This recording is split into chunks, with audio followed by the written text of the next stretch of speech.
नमस्कार दोस्तों, God is true में आप सबका स्वागत है। यह पुरुषोत्तम मास महात्म्य का 27वां अध्याय है।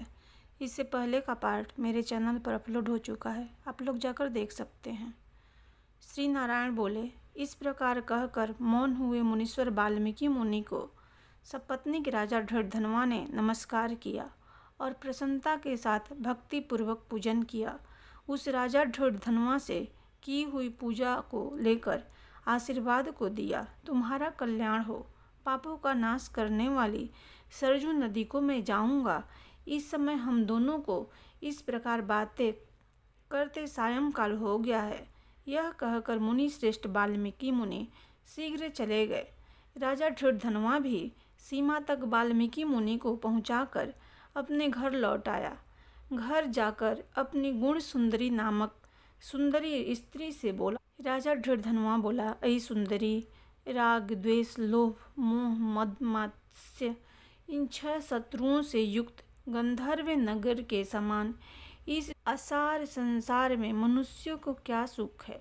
कीट विष्टा भस्म रूप और वात पित्त कफ इनसे युक्त मल मूत्र रक्त से व्याप्त ऐसे इस शरीर से मेरा क्या प्रयोजन है।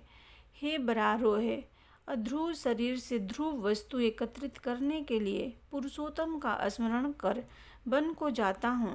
तब वह गुण सुंदरी ऐसा सुन के विनय से नम्रता युक्त एवं शुद्धता से हाथ जोड़ अपने पति से बोली। गुण सुंदरी बोली, हे नृपते, मैं भी तुम्हारे साथ चलूँगी। पतिव्रता स्त्रियों के पति ही देवता हैं। जो स्त्री पति के जाने पर पुत्र के गृह में रहती है, वह स्त्री पुत्र वधू के अधीन हो पराय गृह में कुत्ते के समान रहती है। पिता स्वल्प देता है और भाई भी स्वल्प ही देता है।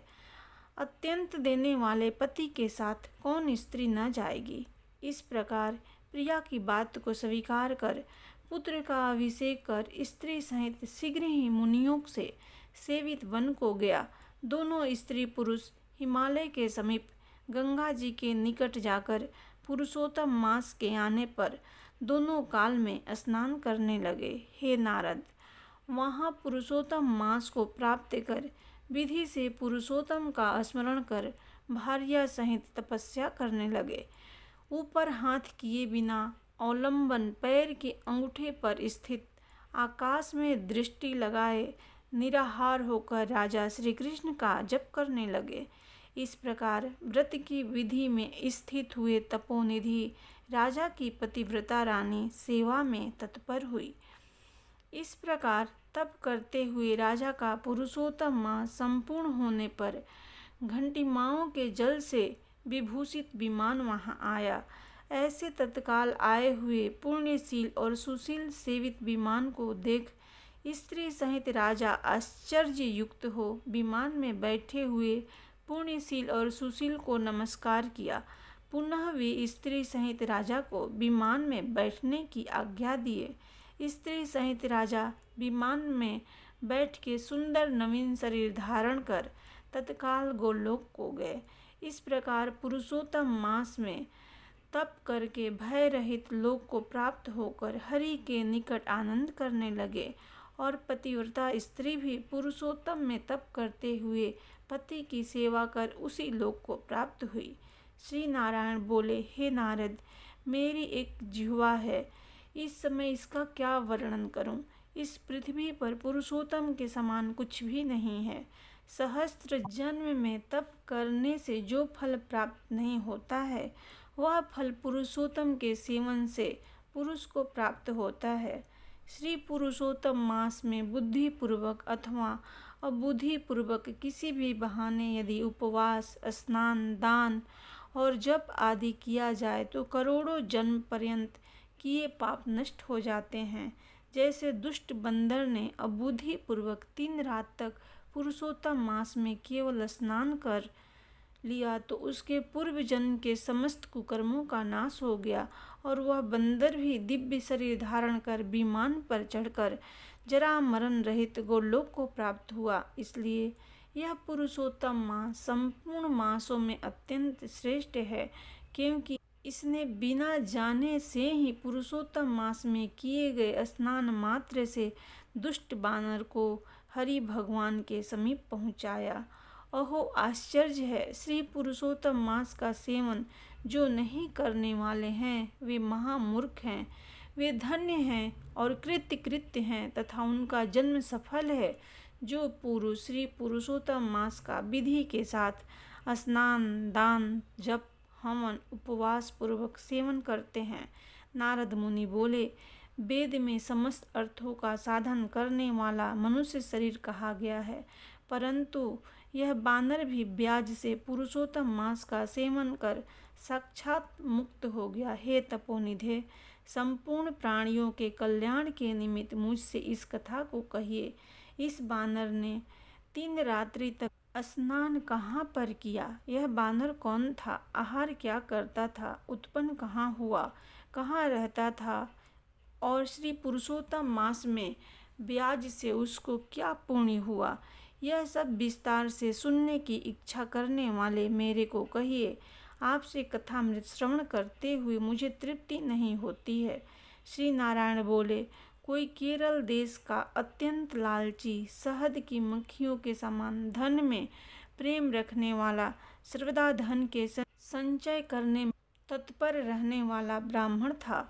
उसी कर्म से लोक में करदय नाम से प्रसिद्ध था। उसके पिता ने भी प्रथम उसका नाम चित्रशर्मा रखा था। उस करदय ने सुंदर अन्न, सुंदर वस्त्र का किसी समय उपभोग नहीं किया। उसको बुद्धि ने अग्नि में आहुति, पितरों का श्राद्ध भी नहीं किया, यश के लिए कुछ नहीं किया और आश्रित वर्ग का पोषण नहीं किया। अन्याय से धन को इकट्ठा कर पृथ्वी में गाड़ दिया। माघ मास में उसने कभी तिल दान नहीं किया। कार्तिक मास में दीपदान और ब्राह्मणों को भोजन नहीं कराया। वैशाख मास में धान्य का दान नहीं किया और व्यतिपात योग में स्वर्ण का दान नहीं किया। वैधृति योग में चांदी का दान नहीं किया और ये सब दान कभी सूर्य संक्रांति काल में नहीं किया। चंद्र ग्रहण, सूर्य ग्रहण के समय न जप किया और न अग्नि में आहुति दी। सर्वत्र नेत्रों में आंसू भरकर दिन वचन कहा करता था। वर्षा वायु आतप से दुखी, दुबला और काले शरीर वाला वह मूर्ख सर्वदा धन के लोभ से पृथ्वी पर घूमा करता था। कोई भी इस पामर को कुछ दे देता, इस तरह बार बार कहता हुआ गौ के दोहन समय तक कहीं भी ठहरने में असमर्थ था। लोक के प्राणियों के धिक्कारने से जला हुआ और उद्विग्न मन होकर घूमता था। उसका मित्र कोई बनेचर वाटिका का मालिक था। उस करदय ने उस माली से बार बार रोते हुए अपने दुख को कहा, नगर के वासी मेरा नित्य तिरस्कार करते हैं, इसलिए उस नगर में मैं नहीं रह सकता हूँ।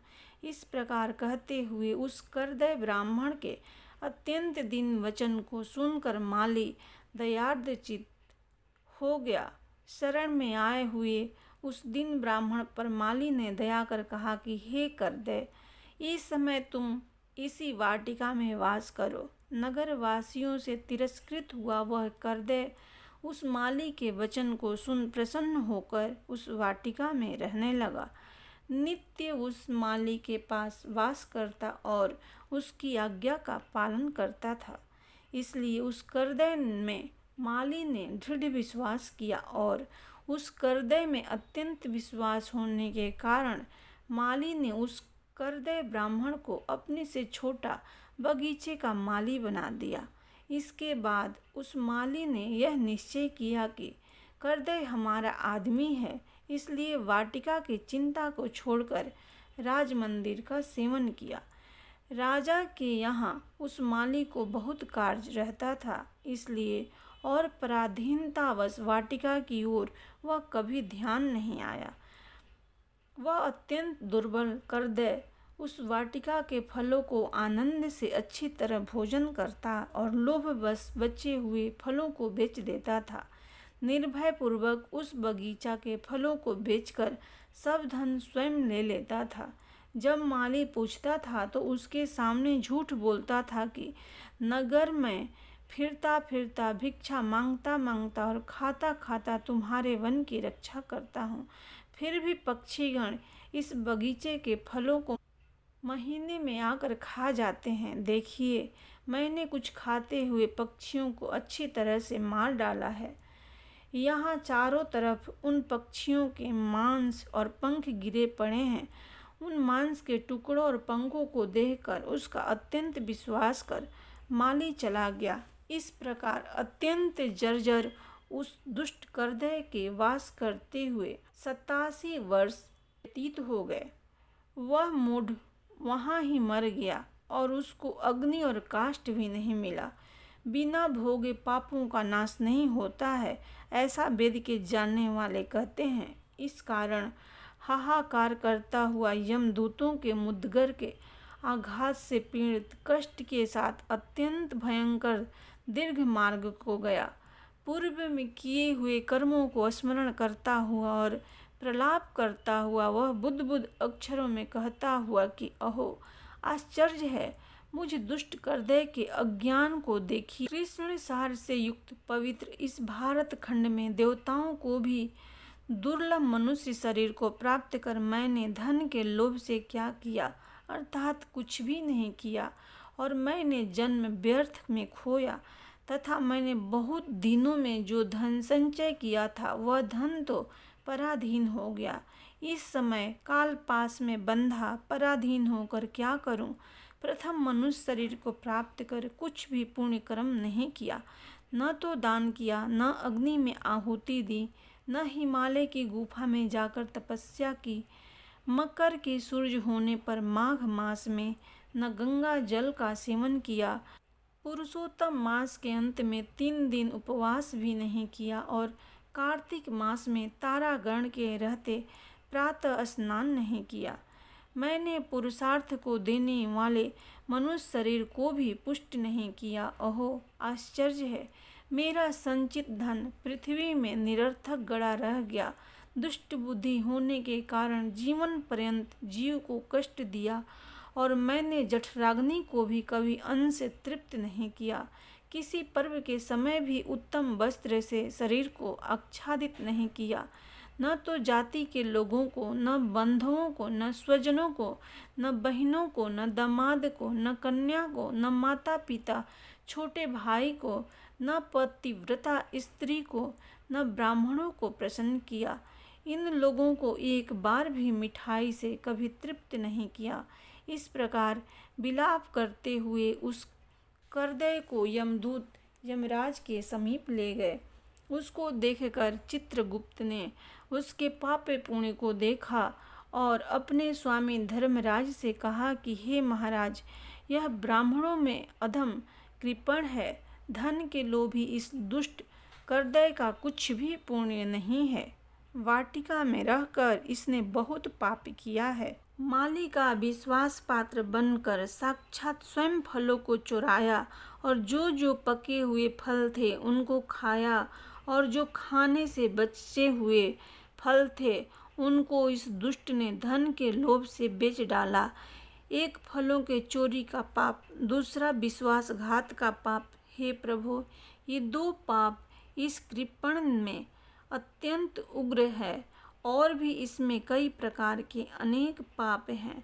नारद मुनि बोले, इस प्रकार ब्रह्मा के पुत्र चित्रगुप्त के वचन को सुनकर अत्यंत क्रोध से युक्त धर्मराज ने कहा कि यह करदय 1000 बार वानर जोनी में जाए और विश्वासघात का फल इसको बाद होवेगा।